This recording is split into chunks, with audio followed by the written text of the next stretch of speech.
Welcome guys to upgrade. आज के इस वीडियो में हम डिस्कस करेंगे सारे मेमोरी बेस्ड क्वेश्चन जो आज एनएचपीसी जूनियर इंजीनियर का एग्जाम कंडक्ट हुआ है। अगर आपने ये एग्जाम दिया है तो आप सारे क्वेश्चंस देखिएगा। मेमोरी बेस्ड क्वेश्चन जितने हैं मैक्सिमम क्वेश्चन डिस्कस करने की कोशिश करेंगे और आप कमेंट सेक्शन में बताइएगा आपने कितना अटेम्प्ट किया। अगर आपने ये एग्जाम नहीं दिया है आगे आने वाले एग्जामिनेशन में ये आपको ज़रूर हेल्प करेगा। तो अगर आप इस चैनल पर पहली बार विजिट कर रहे हैं तो इस चैनल को सब्सक्राइब करिएगा, इस वीडियो को लाइक करिएगा। बिना किसी देरी के आज का वीडियो शुरू करते हैं। यहाँ पर पहला क्वेश्चन देख सकते हैं, whose permeability is small but positive. यहाँ पर परमेबिलिटी स्मॉल एंड पॉजिटिव होता है पैरामैग्नेटिक मटेरियल का। एक क्वेश्चन मैग्नेटिक मटेरियल से ये आया था, पैरामैग्नेटिक मटेरियल का परमेबिलिटी स्मॉल होता है और पॉजिटिव होता है। नेक्स्ट था, input current in a common base configuration क्या होता है। कॉमन बेस कॉन्फ़िगरेशन का इनपुट करंट होता है एमिटर करंट। इसका आंसर था एमिटर करंट। नेक्स्ट क्वेश्चन पूछा गया था, सिंबल ऑफ परमेबिलिटी। सिंबल होता है परमेबिलिटी का म्यू, जो कि इस तरीके से रिप्रेजेंट करते हैं। नेक्स्ट क्वेश्चन यहाँ पूछा गया था, राइट हैंड थंब रूल से जो कि 4 फिंगर क्या रिप्रेजेंट करता है। नेक्स्ट क्वेश्चन यहाँ पूछा गया था, how is delta winding connected. जैसे कि हम जानते हैं डेल्टा वाइंडिंग एक दूसरे से कुछ यूं इस तरीके से कनेक्टेड होता है। डेल्टा वाइंडिंग कनेक्टेड होता है लूप के फॉर्म में। करेक्ट ऑप्शन था यहाँ पर in the form of a loop. Next था, अंडरग्राउंड केबल से हाई टेंशन केबल्स का रेंज क्या होता है। हाई टेंशन केबल्स का रेंज होता है अप टू 11 kV। यहाँ पर कुछ रेंज दिया हुआ था जो कि मुझे याद नहीं है, लेकिन up to 11 kV high tension range होता है। 1 kV से अधिक होता है, from 1 kV to 11 kV high tension cables का रेंज होता है। नेक्स्ट क्वेश्चन पूछा गया था, use of serving in cables. It is used for, serving का यूज होता है to protect the armouring of a cable. Next question था, why armouring is done in a cable. Again underground cable से next armouring से related था, armouring क्यों की जाती है। नेक्स्ट क्वेश्चन पूछा गया था, in a case of a failure of disconnection of supply और break in the field circuit which protective device releases the arm and allow the springs to bring back to the off position. ये question पूछा गया था। Options मुझे याद नहीं है तो इस वजह से इसमें ज़्यादा डिस्कस नहीं करेंगे। नेक्स्ट था, स्टार डेल्टा कॉम्बिनेशन से। Star delta combination is mainly used for, options दिए हुए थे, step up for the transmission line, step down for distribution, step up for the distribution और step down for the transmission.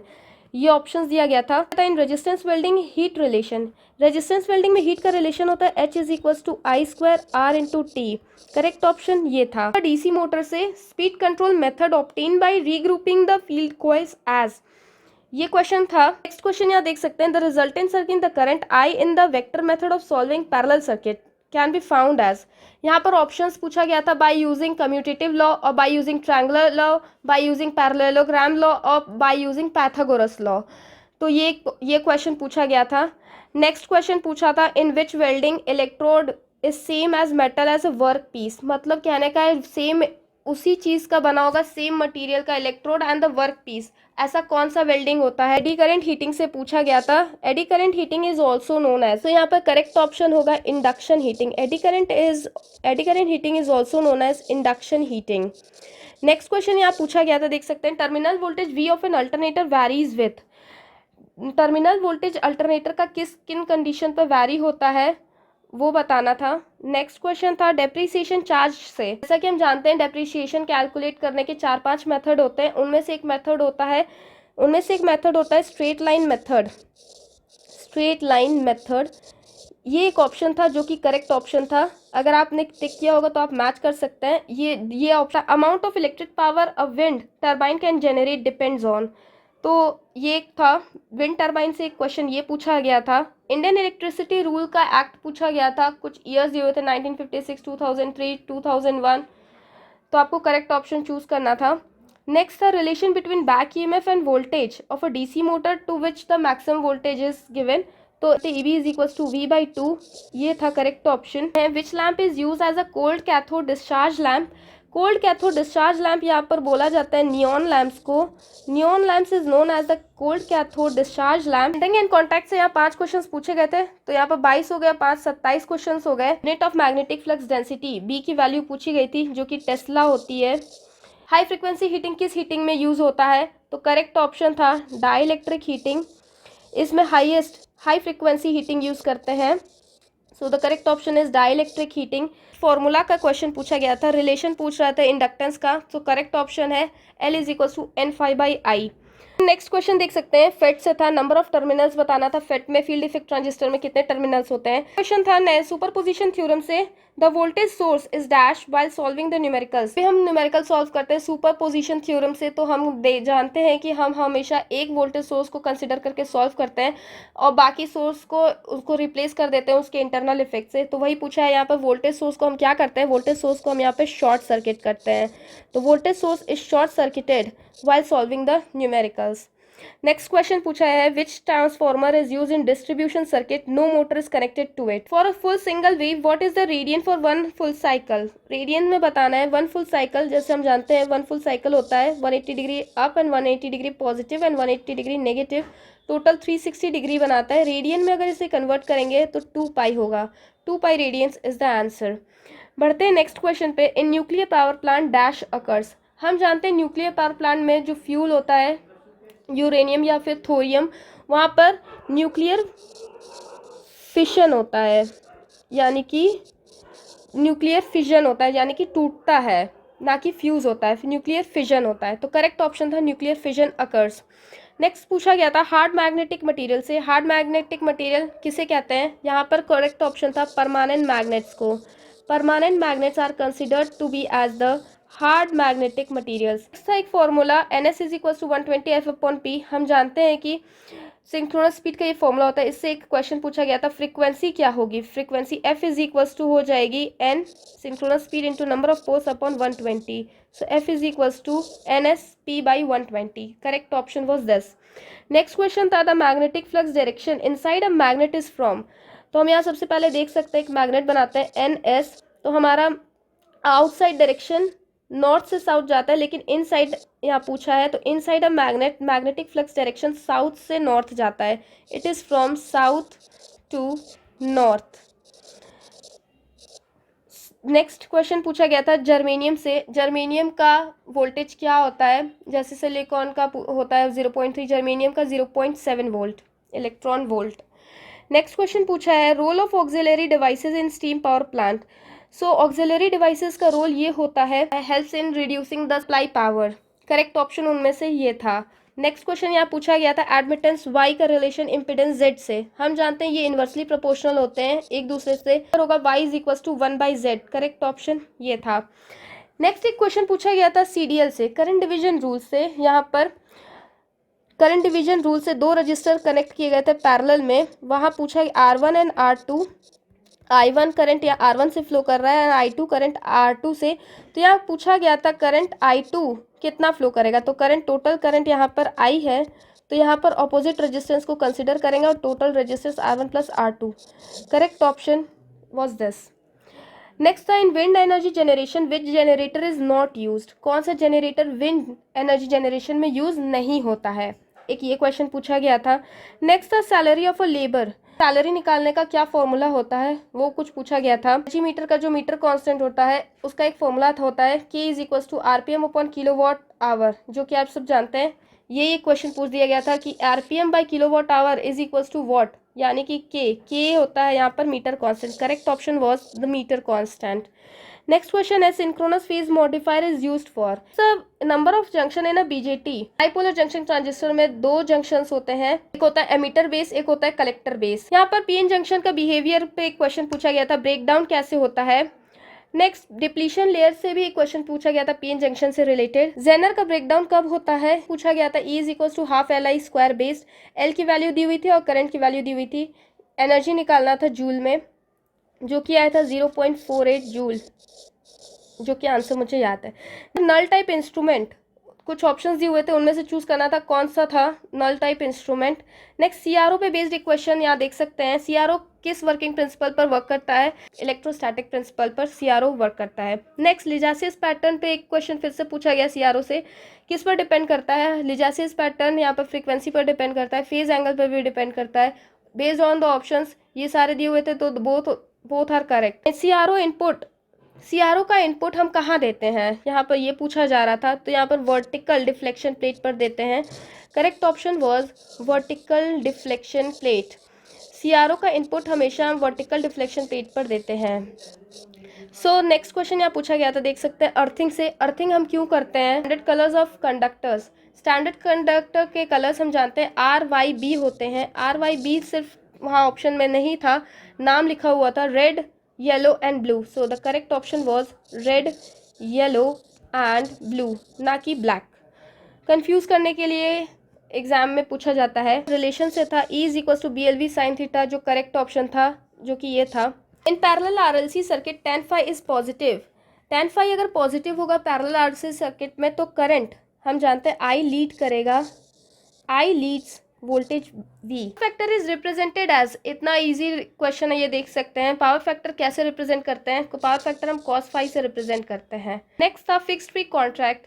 ये question पूछा गया था, current passing through neutral is maximum when, current neutral से कब मैक्सिमम फ्लो करता है, ये पूछा गया था। नेक्स्ट क्वेश्चन यहाँ पर कॉगिंग से पूछा गया था। कंडीशन हम जानते हैं, नंबर ऑफ स्टेटर पोल्स अगर इक्वल हो जाए rotor number of rotor poles के तो कंडीशन होती है कॉगिंग की, तो ये क्वेश्चन पूछा गया था। नेक्स्ट देख सकते हैं यहाँ पर क्वेश्चन नंबर 64 पर आ गए हैं। Power of single phase synchronous motor can be varied by transmission line which is neglected. Short transmission line में हम जानते हैं कि हम शंट कैपेसिटेंस को नेग्लेक्ट कर देते हैं, तो correct option was shunt capacitance is neglected. यहाँ पर क्वेश्चन पूछा गया था, क्यूरी टेम्परेचर हाईएस्ट किस मेटल का होता है? In no load test what is determined. No load test में हम क्या डिटरमाइन करते हैं? हम यहाँ पर डिटरमाइन करते हैं core loss, core loss determine करते हैं। तो देख सकते हैं ना, series RC circuit current I will dash the voltage.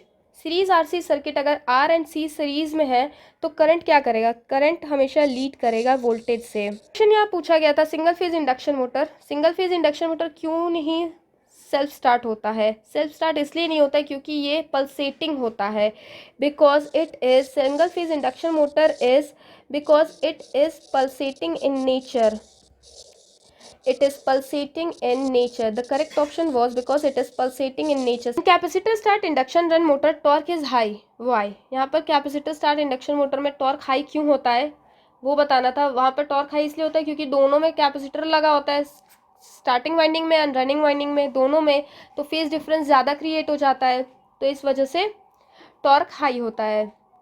Next, good voltage regulation की कंडीशन क्या होती है? या सिंक्रोनस पावर का है, सिंक्रोनस पावर की रेटिंग पूछी गई थी। 3 फेज वॉट मीटर्स पे बेस्ड एक क्वेश्चन था, जो कि मुझे याद है कि power P is equal to W1 plus W2 plus W3, ये था करेक्ट ऑप्शन। क्वेश्चन मुझे पूरा सेंटेंस याद नहीं है, लेकिन ऑप्शन मुझे याद है P is equal to W1 plus W2 plus W3, ये करेक्ट ऑप्शन था। नेक्स्ट क्वेश्चन यहाँ देख सकते हैं, to reduce the eddy current loss what is done in a transformer. हम सब जानते हैं एडी करंट लॉस रिड्यूस करने के लिए क्या करते हैं? लैमिनेशन करते हैं। To reduce the eddy current loss we do lamination in the core, laminate करते हैं कोर को to reduce the eddy current loss. Next question देख सकते हैं, solar energy is directly converted into electrical energy. How it is directly converted? Using photovoltaic cell, using photovoltaic cell solar energy is directly converted into electrical energy. Correct option was photovoltaic cell. Next question पूछा है, in shaded pole motor the shading coil act as a short circuited secondary series resonance circuit Z is equals to। अब यहाँ पर दिया गया है resonance circuit है, लेकिन यहाँ पर सीरीज है, यहाँ पर बात का ध्यान रखना है। सीरीज रेजोनेंस सर्किट है, Z इज इक्वल्स टू, हम जानते हैं Z is equals to R होगा। मिनिमम होता है इम्पिडेंस सीरीज रेजोनेंस सर्किट में, और करंट जो होता है मैक्सिमम होता है, तो Z is equals to R के इक्वल होगा। क्यों? क्योंकि XL is equals to XC इस कंडीशन में हो जाता है, रेजोनेंस कंडीशन में XL is equals to XC हो जाता है, so Z is equals to R हो जाएगा in series resonance circuit. Formula for FR resonance frequency in series resonance circuit, again हम जानते हैं FR is equals to, formula होता है 1/2 पाई रूट LC। करते हैं relation between bandwidth and oscillator, ये मुझे नहीं आ रहा था, क्या रिलेशन होता है आप कमेंट सेक्शन में ज़रूर बताइएगा। अगर which gas is release in biomass production, कौन सी गैस रिलीज होती है जब बायोमास प्रोडक्शन होता है, प्रोड्यूस होता है। नेक्स्ट क्वेश्चन पढ़ते हैं, यहाँ पर efficiency of a short transmission line पूछ रहा था, फॉर्मूला दिया हुआ था, क्या होता है वो बताना था। Theorem is applicable for linear circuits only, यहाँ पर बेसिक डीसी थ्योरम से क्वेश्चन पूछा गया था। लीनियर ओनली, लीनियर कहाँ यूज होता है, किस थ्योरम में? हम जानते हैं केवल लीनियर यूज होता है सुपरपोजिशन थ्योरम्स में। It is only use in a superposition theorems. Why do we do transposition of a conductor? Coil से था, मेजरिंग इंस्ट्रूमेंट से। देख सकते हैं फॉर्मूला और रिलेशन बिटवीन बताना था torque with respect to force and the perpendicular distance, ये क्वेश्चन पूछा गया था। फॉर्मूला पूछा गया था, 4 ऑप्शन दिए थे फॉर्मूला के, करेक्ट ऑप्शन चूज करना था with respect to PMMC coil. Question यहाँ देख सकते हैं, formula of a power in AC circuit, simple formula पूछा गया था, एसी सर्किट में पावर का क्या फॉर्मूला होता है, तो यहाँ पर P is equal to V I cos phi. This was the correct option. Brushless DC motor, stator is connected to. Brushless DC motor में स्टेटर कहाँ प्लेस होता है या कनेक्ट होता है, स्टेटर कहाँ प्लेस्ड होता है, कहाँ स्थित होता है या कहाँ पे होता है। डीसी सीरीज मोटर से एक क्वेश्चन पूछा गया था, एक ब्रशलेस डीसी मोटर से था और एक डीसी सीरीज मोटर से एक थ्योरी का क्वेश्चन था। Characteristic of DC motor shows the mechanical property. यहाँ पर mechanical characteristic of a DC motor से क्वेश्चन पूछा गया था। हम जानते हैं 3 तरीके के कैरेक्टरिस्टिक होते हैं, speed and armature current, speed and the torque and the armature current. यहाँ पे 3 कैरेक्टरिस्टिक होते हैं। तो यहाँ पर मैकेनिकल प्रॉपर्टी जो शो करेगा वो है speed and the torque characteristic. Speed torque characteristic DC motor का यहाँ पर मैकेनिकल प्रॉपर्टी होती है। क्वेश्चन यहाँ देख सकते हैं, signaling and timing devices are the examples of which motors. Signaling and timing devices में जो मोटर्स यूज होते हैं वो सिंगल फेज सिंक्रोनस मोटर्स होते हैं। So correct option was single phase synchronous motor signalling and timing devices में use होते हैं। नेक्स्ट था डायमैग्नेटिक मटेरियल। डायमैग्नेटिक मटेरियल का म्यू क्या होता है, डायमैग्नेटिक मटेरियल का म्यू जो होता है वो स्मॉल होता है and as well as negative होता है। सो डायमैग्नेटिक मटेरियल का करेक्ट ऑप्शन इसका स्मॉल एंड नेगेटिव होगा। सो यहाँ पे लगभग 89 क्वेश्चंस टेक्निकल के मेमोरी बेस्ड क्वेश्चन मैंने डिस्कस कर लिए 140 में से जो मुझे याद थे। यहाँ पर बाकी के 60 नॉन टेक्निकल पूछे गए थे, रीजनिंग के पूछे गए थे और 30 general awareness and current affairs के क्वेश्चंस पूछे गए थे। यहाँ पर रीजनिंग के बिल्कुल इजी लेवल के क्वेश्चंस पूछे गए थे, easy question, and general awareness में कुछ रिवर्स एंड कुछ ऑटोबायोग्राफी बुक से रिलेटेड कुछ क्वेश्चंस पूछा गया था। ऐसे ही कुछ स्टैटिक जीके से भी क्वेश्चन पूछा गया था, 2.5 दिन का झोपड़ा किसने बनाया और रॉलेट एक्ट कब पारित हुआ, कुछ इस तरीके का क्वेश्चन पूछा गया था। सो जितने भी मेमोरी बेस्ड क्वेश्चंस मुझे याद थे मैंने आज डिस्कस कर लिए हैं। अगर आपको ये वीडियो हेल्पफुल लगा और ऐसे ही आप प्रीवियस ईयर क्वेश्चंस देखना चाहते हैं तो सब्सक्राइब करिए हमारे चैनल को। मैं मिलती हूँ आपसे नेक्स्ट वीडियो में। Till then take care and bye.